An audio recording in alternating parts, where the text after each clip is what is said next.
እዚ ኣፎት ሚድያ እዩ ሰላም ጥዕና ሃበልና ኣብ ዝተፈላለዩ ቦታን ኩነታትን ኮይንኩም ምድላት ኣፎት ሚድያ ትከታተሉ ክቡራትን ክቡራናን ነሳት ዝተዋደዱ ሓዘርቲ ዋናዊ መባለታት ሒዝናልኩም ቀሪብና ኣለና ሓበራዊ ጻኒሕትኩም ሳናክኹም ብምዕዳም ናብ ዝርዝራቶም ተሰጋግርና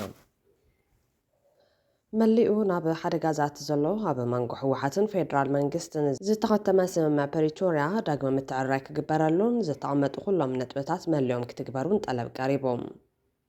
ስምምዕ ፕሪቶርያ ዓብ ልዕልቲ ተዋሳቲ ፖለቲካ ከመይ ጎንፂ ከነውሑ ከም ዝኽእሉ ዘምህር ሓደገኛ ምርኣይ ኮይኑ ከም ዘሎ ተገሊጾም ብኻልእ ወገን ሰራዊት ብልጽግና ኣብ ዶብ ትግራይ ብዝበጽሖ ከቢድ ስዕረት እቲ ከባቢ ለቒቑ ከም ዝወፅእ ተገሊጹሎም ቴሌቪዥን ቲቢኤስ ካብ ሳተላይት ክወርድ ይግደድ ከም ዘሎ ኣፍሊጦም ነዚኣቶምን ካልኦት ተገደስቲ ምዕባለታትን ሒዝናልኩም ኣለና ኣፍኦት መረፁ ምሳና ጽንሖም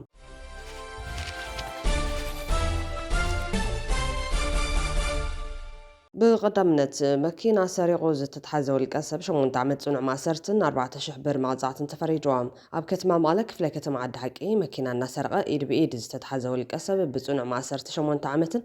4,000 ብርን ቅፅዓት ተወሲንዎሎም ነባርነቱ ከተማ መቐለ ክፍለ ከተማ ሓድነት ጣብያ ወርዒ ዝኾነ መለስ ሰለሞን ኣማረ ዝተባህለ ተኸሳሲ ትማሊ ጉንበት 27/2018 ዓ.ም ሰዓት 9:40 ድሕሪ ቀትሪ ኣብ ክፍለ ከተማ ዓዲ ሓቂ ዳግመ ሰላም ዝበሃል ፍሉይ ከባቢ ሰሌዳ ቁፅራ ባዶ 38399 ትግራይ ዝኾነት መኪና ቁልፊ ሰቢሩ ብምእታው ገመድ ኤሌክትሪክ እታ መኪና ፈታቲሑ ገጢሙ ልዒሉ ክኸይድ ኣብ ተኸባቢ ብዝተዋፈሩ ኣካላት ጸጥታን ሕብረተሰብን ኢድ ብኢድ ኣብ ቁፅር ምውዓሉ ኣዛዚ ፖሊስ እቲ ክፍለ ከተማ ምክትል ኢንስፔክተር ገብረ ክርስቶስ ፋሲል ገሊጾም ኣለዎም ፖሊስ ክፍለ ከተማ ዓዲ ሓቂ ኢድ ብኢድ መዝገቡ ኣጻርዩ ሽዑ ክስቲ ምስ ተመስረቶ ቤት ፍርዲ እቲ ክፍለ ከተማ ድማ መዝገቡ መርሚሩ ጥፋተኛ ኮይኑ ስለ ዝረኸቦ ብጽኑዕ ማእሰርቲ 8 ዓመትን ብር 4,000 ቅርሽን ክቕጻዕ ከም ዝተወሰነ ምክትል ኢንስፔክተር ገብረ ክርስቶስ ወሲኾም ገሊጾም ይብል ካብ ኮሚሽን ፖሊስ ትግራይ ዝረኸብናይ ሓበሬታ እዚ ከም ዘሎ ኮይኑ ኣብ ትግራይ ከቢድ ድባብ ኩናት ከም ዝዓሰለ ብሄራዊ ውድብ ሳልሳይ ወያነ ትግራይ ሳወት ገሊጾም እዚ ዝተገለጸ ኣቦ እምበር ሳወት ኣይተክንፍ ሓድሽ እዋናዊ ዛዕባ መሰረት ብምግባር ኣብ ዝሃብዎ ጋዜጣዊ መግለፂ እዮም ኣብቲ መግለፂ ኣብ ትግራይ ዝሓለፉ 7 ወርሕን ልዕሊኡን ድባብ ኩናት ከም ዝዓሰለ ድሕሪ ምሕባር ኣብዚ ሕዚ እዋን ድማ እቲ ድባብ ኣብ ክንዲ ዝፍታሕ እናተጋደደ ከም ዝኾነ ሓቢሮም ኣለዎም ኣብዚ ሕዚ እዋን 40 ሚታዊ ግዛኣት መሬት ትግራይ ብዝተፈላለዩ ዕጡቓት ከም ዝተወረረ ካብ 15 ሚታዊ ክሳብ 20 ሚታዊ ህዝቢ ከም ዝተሰደደን ዝተፈናቐለን በብወርሑ ብኣሽሓት ዝቑፀሩ መናእሰይ ይስደዱ ከም ዘለውን ካልኦት ፀገማትን ገሊፆም ኣለዉ ነዞም ፀገማት ንምፍታሕ ሳልሳይ ወያነ ትግራይ ብተደጋጋሚ ብሄራዊ ዘተ ክካየድ ፃውዒት ከም ዘቕረበን ሕዚ እውን ኩሎም ሓይልታት ብሄራዊ ዘተ ክካየዱ ይግባእ ኢሎም ሳልሳይ ወያነ ትግራይ ዝሓለፉ 7 ዓመውቲ ብሰላማዊ መንገዲ ብሄራዊ ቃልሲ እናካየደ ከም ዝፀንሐ ኣብዚ ሕዚ እዋን ዘጋጠመ ኢኮኖምያዊ ፀገም ንምፍታሕ ብፍላይ ዲያስፖራ ሓይሊ ንዋታውን ገንዘባውን ድጋፍ ክገብረሉ ፃውዒት ተቐሪቡሎም እቲ ውድብ ትማሊ ኣብ ዝሃቦ መግለፂ ምስ ውድብ ናጽነት ትግራይ እውን ፈጢሮምዎ ዝነበረ ግንባር ሕዚ እውን ተቋሪፁ ኢሉ ኣሎ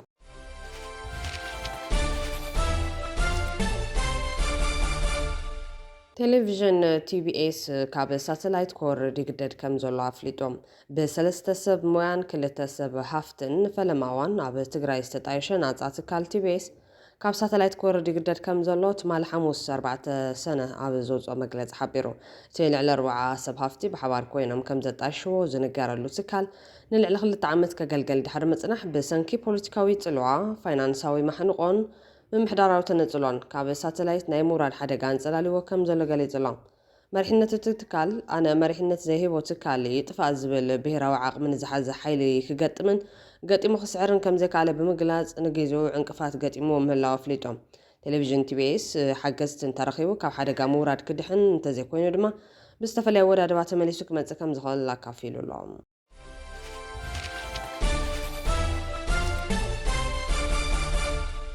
መሊኡ ናብ ሓደጋ ዝኣቱ ዘሎ መንጎ ሕወሓትን ፌደራል መንግስትን ዝተኸተመ ስምምዕ ፕሪቶርያ ዳግመ ምትዕርራይ ክግበረሉን ዝተቐመጡ ኩሎም ነጥብታት መሊኦም ክትግበሩን ጠለብ ቀሪቡ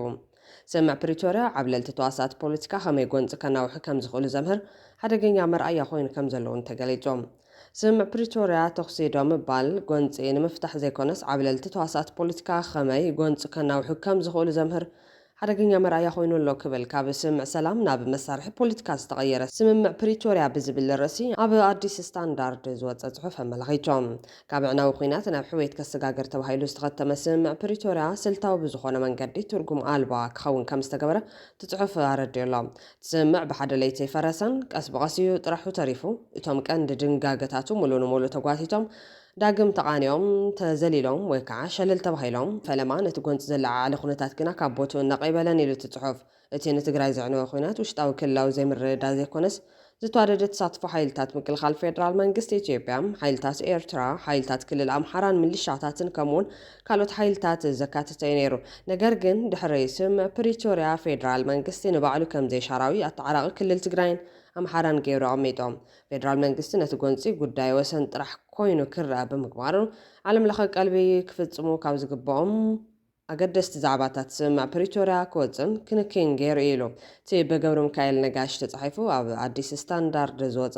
ውልቃዊ ሬቶ የመላኽት ካብ ሓይልታት ምክልኻል ኢትዮጵያ ወፃእ ዝኾኑ ሓይልታትን ባዕዳዊ ሓይልታትን ካብ ሕገ መንግስታዊ ግዛት ትግራይ ኣይወፁን ሕገ መንግስታዊ ስርዓት ናብ ንቡሮ የተመለሰን ተሓታትነት ፈጸምቲ ግፍዒ ኣይተረጋገፀን ተመዛበልቲ ብውሕስ መንገዲ ናብ መረበቶም ክምለሱ ኣይተገበረን ኢሎም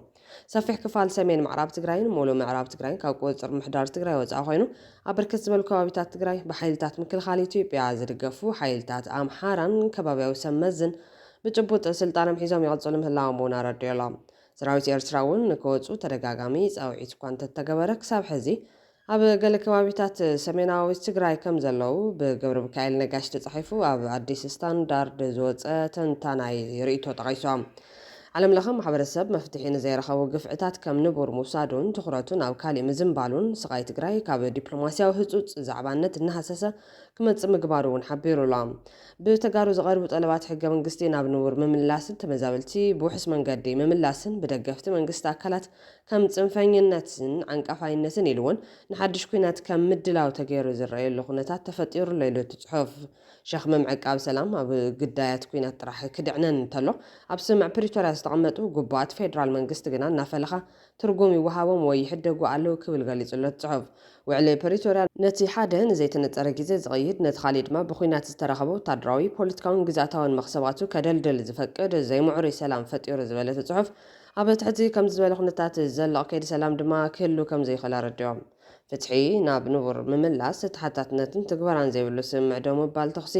ሰላም ዘይኮነስ ዝተናውሐ ዘይምርግጋዕ ጥራሕ ምዃኑ እውን ገብረ ሚካኤል ገሊጹሎም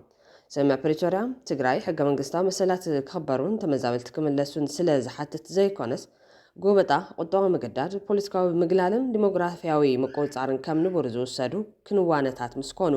ቀስ በቐስ እናተሸርሸረ ብምምፅኡ እዩ ፈሪሱ ኢሉ ትጽሑፍ ከም ዘረድኦም ህዝቢ ትግራይ እቲ ንመሳርሒ ኩናት ዝወዓለ ዘይጭበጥ ስምምዕ ፕሪቶርያ ዘይኮነስ ኣብ ፍትሒ ሕገ መንግስታዊ ስርዓት ክብርን ርትዓዊ ዓርሲ ውሳነን ዝተመስረተ ሰላም ይግባእ ይብል እቲ ኣብ ኣዲስ ስታንዳርድ ዝወፀ ጽሑፍ ሰመዚ ትግራይ ብሰንኪቲ መንግስቲ ፌደራል ኣብ ልዕሊ ትኽልል ኣንቢርዎ ኣሎ ብዝበልዎ ዕፅዋ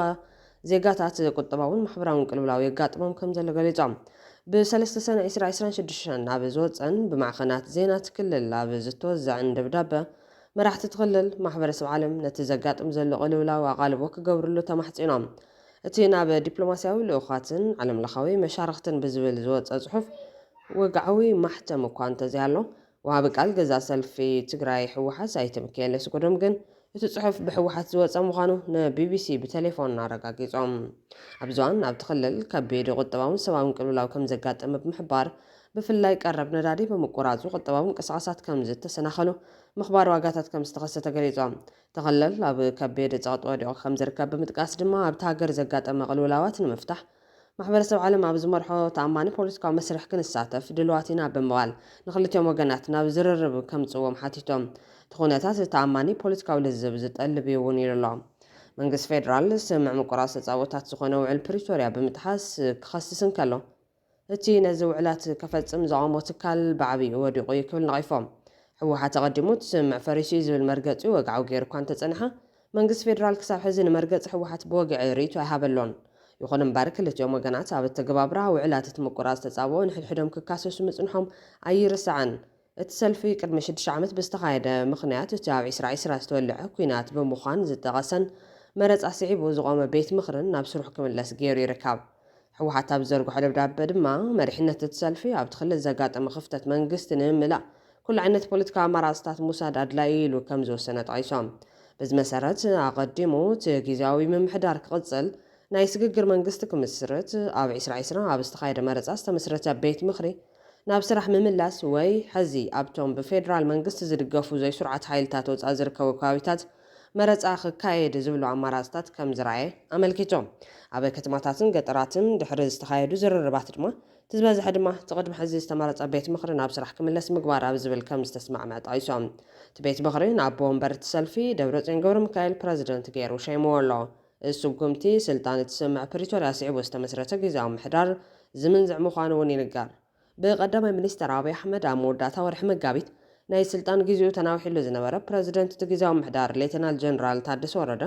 ብወግዒ ካብ ስልጣኑ ምውራዱ ተገለጸን ክሳብ ሕዚ እውን ርኢቶ ይሃበን ሕወሓት እውን ምንዋሕ ዘመነ ስልጣን ናይቲ ጀነራል ነፂግዎ እዩ እቲ ውዕሊ ከም ዝፈረሰ ብምግላጽ ድማ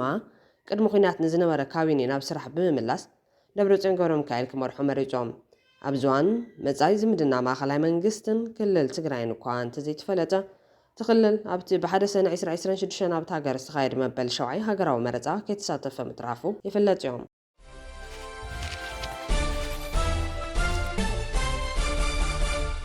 ሰራዊት ብልጽግና ኣብ ደቡብ ትግራይ ብዝበፅሖ ከቢድ ስዕረት እቲ ከባቢ ለቒቑ ከም ዝወፅእ ተገሊጾም ብሰራዊት ትግራይ ዝድገፍ ኣገው ነጻነት ግንባር ንወረዳታት ኣበርገለ ካብ ሰራዊት ብልጽግና ሙሉእ ብምሉእ ሓራ ኣውፂሎም እቲ ንነብሱ ዲሞክራሲያዊ ሕብረት ኣገው ወይ የኣገው ሸንጎ ዝብል ዕጡቕ ጉጅለም ኣብ ክልል ኣምሓራ ብሄራዊ ምምሕዳር ዞባ ዋግኽምራ ትርከብ ወረዳ ኣበርገለ ድሕሪ ምቁፅፃሩ ብ19 ጉንበት ንኻልኣይ ወረዳ ጸገብጂ ብሓይሊ ከም ዝተዋፀረን ብዙሓት ሰባት ከም ዝተመዛበሉን ተገሊጹሎም ካብ ቀበሌ ባዶ 6 ናይቲ ወረዳ ዝተመዛበሉ ኣይተ ግዛዊ የስማው ከም ዝበሉ ብዙሓት ሰባት ብ19 ጉንበት ከባቢኦም ገዲፎም ኣብ በረኻታት ብዘይ መፅለሊ መዓልትታት ይሕልፉ ኣለዉ ክንብገስ ከለና ሓንቲ ነገር ዘምፀ ሰብ ኣይነበረን ኩሉ ሰብ ባዶ ኢዱ ዝወፀ ንብረት የለን መኪና የለን ብዘይካ ኣመራርሓ ኩሉ ነገር ተደርቢዩ ነይሩ ክሳብ ሕዚ ኣብ ከባቢ ቆላ ኣብ በረኻ ኢና ዘለና ዝብላዕ ዝስተ የለን ህዝቢ እውን ከይተረፈ ኣብ ቀጻሊ ፍርሒ ይርከብ ብዙሕ ንብረት የለን ዋላት ሕብረተሰብ ዋላቶም ዕጡቓት ዋላት መሪሕነት ወረዳ የለን ንብረት መንግስቲ ወይ ዝኾነ ዝወፀ ንብረት የለን ይብሎም ኣውራጃ ጻግቢ ብዕጡቓት ምትሓዛ ስዒቡ ብዙሓት ሰባት ናብ ርእሰ ከተማት ዞባ ሃዲሞም እኳ እንተነበሩ ኣብ ዝሓለፉ 6 መዓልትታት ግን ዝኾነ ሰብኣዊ ሓገዝ ከም ዘይረኸቡ ይዛረቦም ኣነ ካብ ከተማ ኣትየ እቲ ህዝቢ ግን ኣብ ጫካ እዩ ዘሎ እቶም ካብ ከተማ ዝኣተዉ ድማ ፋሒሎም ኣለዉ ደቂ ኣንስትዮን ደቂ ተባዕትዮን ብዙሓት እዮም ደቂ ተባዕትዮን ደቂ ኣንስትዮን ኣለዉ እቲ ህዝቢ ኩሎም ዝተረፉ ሰባት ኣብኡ የለውን ኢሎም ብፍላይ ፖለቲካዊ ኣፈላላይ ዝነበሮም ነበርቲ ወረዳ ጻግብዥን ሰራሕተኛታት መንግስትን ሙሉእ ብምሉእ ካብቲ ከባቢ ወፂኦም ኣለዎም ነቲ ብ12 ጉንበት 2018 ኣውራጃ ኣበርገለ ዝተቋፀረ ዕጡቕ ጉጅለ ብምስጋእ ንልዕሊ ሓደ ወርሒ ናብ ከተማ ሰቆጣ ዝሃደሙ ብዙሓት ነበርቲ ዝኾነ ደገፍ ከም ዘይረኸቡ ይዛረቡ ኣማራፂ ስለ ዘይብልና መውፅእ ስለ ዘይብልና እዩ ኣብዚ ምስ ደቅና ኣብ ሓመድን ጓሓፍን ኮፍ ኢልና ዘለና መውፅእ የብልናን ብዝረኸብናይ ነገር ኢና ንነብር ዘለና ክብሉ ገሊፆም ኣብቲ ከባቢ ዝነበረ ሰራዊት ስርዓት ብልጽግና ስዕረት ድሕሪ ምግጣሙ እዩ በቲ ኩናት ዝሰገ ህዝቢ ናብ ዝተፈላለዩ ከባቢታት ተመዛቢሎም ዘለዉ